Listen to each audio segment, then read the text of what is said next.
We're going to begin with the latest on the showdown with Russia over Ukraine. The tensions are escalating, with shelling reported this morning, and the White House says that Russia has added thousands of troops to the border in recent days, contradicting Putin's claim that he is withdrawing forces. Terry Moran is on the scene in Ukraine. Good morning, Terry.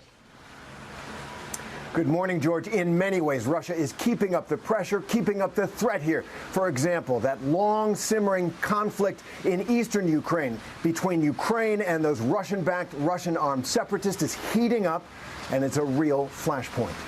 This morning, tensions escalate on Ukraine's eastern border. Ukraine has accused the Russian-controlled separatists there of firing on a village controlled by Ukrainian troops, accusing them of hitting a kindergarten. Images of the school circulating online and on Ukrainian TV showing a hole in the wall and a damaged roof. At the same time, those Russian-controlled separatists are accusing Ukrainian troops of launching large-scale shelling of civilian areas they control. No independent confirmation, and all this amid fears that Russia may be looking for a pretext to attack. And Russia has announced an investigation into claims of alleged mass graves of civilians in those Russian-controlled regions of eastern Ukraine. The victims supposedly killed by Ukrainian forces. The claims are unproven. Mr. Putin, if he decides to invade Ukraine, will need to fabricate an excuse, to manufacture a reason to go in so that he can convince his own people and try to convince the rest of the world that his motives are legitimate. Overnight, the White House claims as many as 7,000 additional Russian troops have arrived near the Ukrainian border in recent days. We've also seen a continued problematic, troubling buildup of troops at the border and surrounding Ukraine. Nevertheless, Russia continues to claim that it is moving some troops away from the border, even releasing videos which they say show their forces packing up and leaving.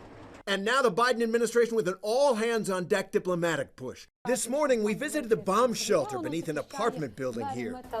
Blast door, yep. And while Oksana Hadil, a mom of two who manages many buildings for the city, showed us around, the reality of the threat hit her.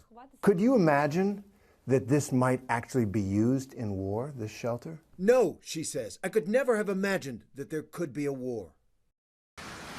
Oksana's two children, like children across this country, are now doing drills in their schools, preparing for a Russian attack. It's getting real for people. In the 2 weeks I've been here, it seems that Ukrainians have shifted from skepticism that anything would happen to disbelief that it could, now to fear that it might.